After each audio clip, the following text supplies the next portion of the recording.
Bryan McWhorter here with Black Belt Lean Thinking. Welcome to part 2 of value stream mapping. I've got behind me the beginning of a value stream map, and what I'm really teaching here is a minimalist approach to value stream mapping. There are a lot of good books and videos out there that really give you a lot more detail.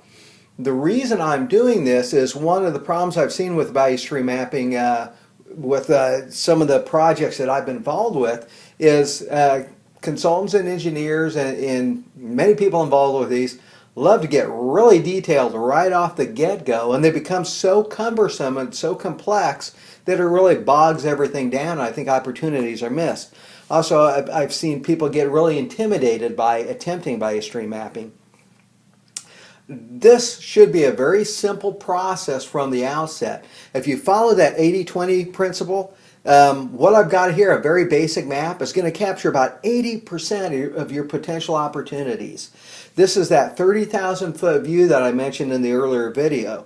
What we're trying to do is capture just a very basic snapshot of our current state, and then we can go where opportunity shows up and dig deeper as we need to. Again, like panning for gold, when we see the potential, we can dig down much deeper and get more detail.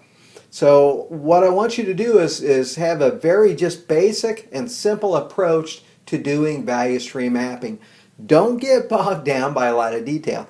Complexity is our enemy all throughout business and life. Simplicity is our friend. Again, simplicity leads to transparency and ease of use. Complexity tends to lead to self-sabotage. It removes our confidence. We procrastinate. If we're not quite sure what that next step is, we hesitate. We want simplicity. Years ago, before I got into lean and productivity, my first vocation in life was actually teaching martial arts. I owned some martial arts schools and taught for different places like St. John's Military School, K-State. I was a 2-time national champion and had fought in a lot of tournaments. One of the things I always taught my students was adhere to the basics, like you hear in all sports and for musicians. Learn and master the basics. The best strategies in self-defense and tournament competition are the most simple ones where you've got a high level of skill in those basics. Value stream mapping in business is really the same way. It's kind of funny. I've done, over an 9-year period, hundreds of value stream maps.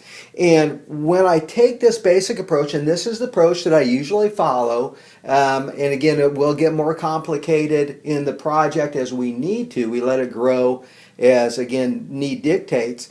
But typically when I follow this, I find a lot of disconnects, activities that have never been really identified or looked at from the standpoint of designing the best way to perform that activity. So again, this approach usually will flesh out the majority of the problems that we'll need to address. So let's look at what I have up here. This is for a company that is just our Acme widget company, and let me walk you through the basics of what I have so far. I decided to do this much so that I didn't have my back to you as I was putting this together. But all this is very straightforward. Again, one of the beauties of value stream mapping is the set icons and the set structure that make it very easy to use and read and follow and work with and manipulate. Okay, we'll start with, we need to determine our borders. Where's going to be our beginning and our end? Imagine this is one product line that we're going to work with. Again, when you're doing a value stream map, you might have several different products being made in an area. And again, you can do a value stream map of a restaurant, hospitals, whatever, doesn't matter, but you want one flow path. So this is one product that we're looking at, and I've got it from beginning of the assembly process, actually molding, and we've got 4 processes here, and then ending with packaging. So we've determined our borders. Now let's reach out and we're going to look at our supplier and customer. And so for our supplies, I've got a pink box representing the beginning and the end. So our supplier and our customer is up here. And for the supplier, for actually all processes underneath, you'll see an orange box. Those are data boxes. We want to give relevant information to those processes. So for here for the supplier, I've got deliveries are on Monday and Thursday, and they're truck deliveries. And once they're delivered, they're actually taken to the inventory. So I'll explain more about that a little bit later. But for the data box, basically what we would want is, again, when are the deliveries? What are the amounts? Who are the vendors? So we might put vendors' names up here. And that's really all the basic information you need on that. From there, the other end of the spectrum, I've got customer up there, so those would be our end users. And down here I've got a warehouse, so that's where when product is done, it goes to that warehouse. So let's look at our assembly, our process real quick. I've got 4 processes. Process 1 is molding, then paint, assembly, and packaging. So these are our processes. The striped arrows in between each represent push. So again, we've got icons that we can use. If you pick up a copy of the book, Learning to See, or actually just Google standard icons for value stream mapping, you can look at all the icons. And again, it's great because it transcends languages. You can look at a value stream map made anywhere, and if you know the icons, again, you can break it down and see what's going on. Even if you don't know the business but can read value stream maps, you can get a good feel for the health of at least the process that you're looking at. There's the system that you're looking at. Again, if we're looking at one process, we do a simple process map. Just identify all the steps. Where we have several processes, a system, we need a value stream map to capture all those. Okay, for each of these, underneath I've got an orange box, and this is a data box. For every process, we want a data box kind of giving us the key information that we want, describing what goes on with that process. For each one, I've just got a CT, which stands for cycle time. Terminology, often we'll use cycle time or process time. It's basically the amount of time it takes for the product to get through these processes. So I've got for cycle time for molding, 2 minutes. Cycle time for paint, 1 minute. For assembly, 5 minutes. And for packaging, 1 minute. Okay, that means we'll say with assembly for 5 minutes. From the time that the pieces go into the assembly process to where they come out on the other end is 5 minutes. So if you can mark a piece and watch it go through that process, that tells you your cycle time or your process time. Some other information we might put in the data box would include man hours. How many people are watching, how much time are they tied up with that. We might include shrinkage rates or scrap levels, downtime, changeover time. Anything that is relevant to that, you want to put there.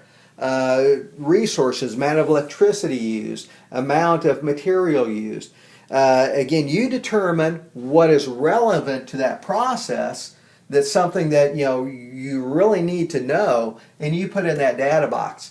We'll come back to that later, but often those data boxes reveal opportunities for improvement.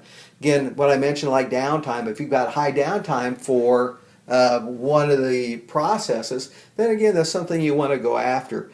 Would be also something that we'd look at with another lean tool called OEE, where we're looking at how robust a mechanical process is.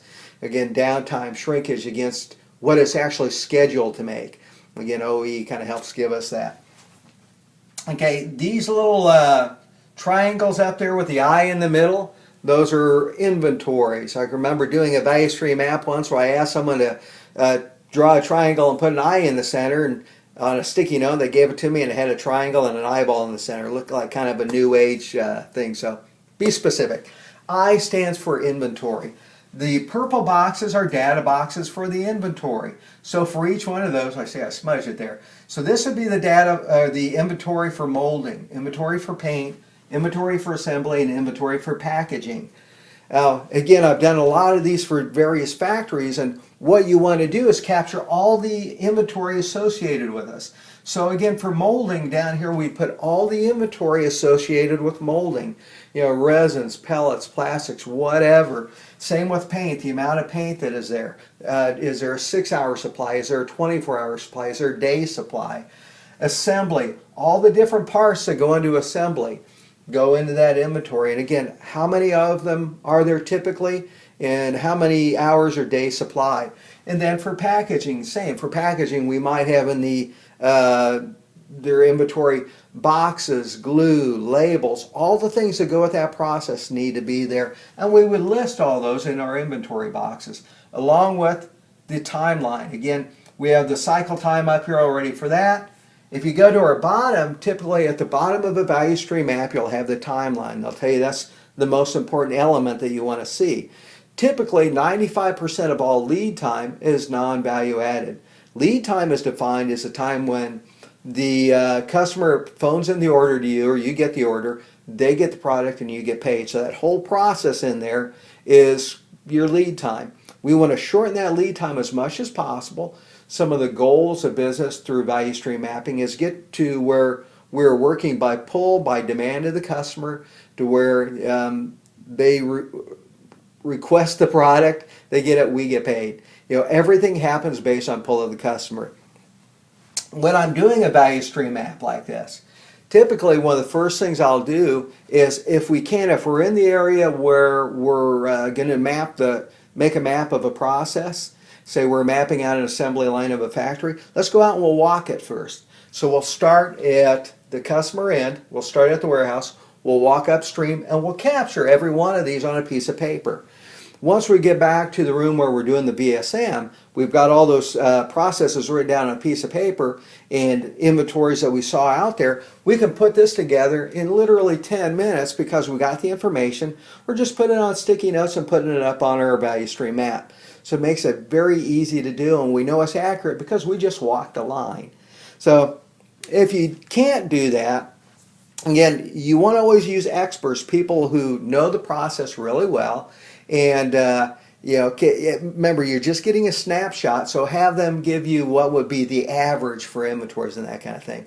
Like I said, at this very basic approach, you will be amazed you'll see easily 80% of the potential problems and opportunities for driving improvement are going to come from this very basic value stream map.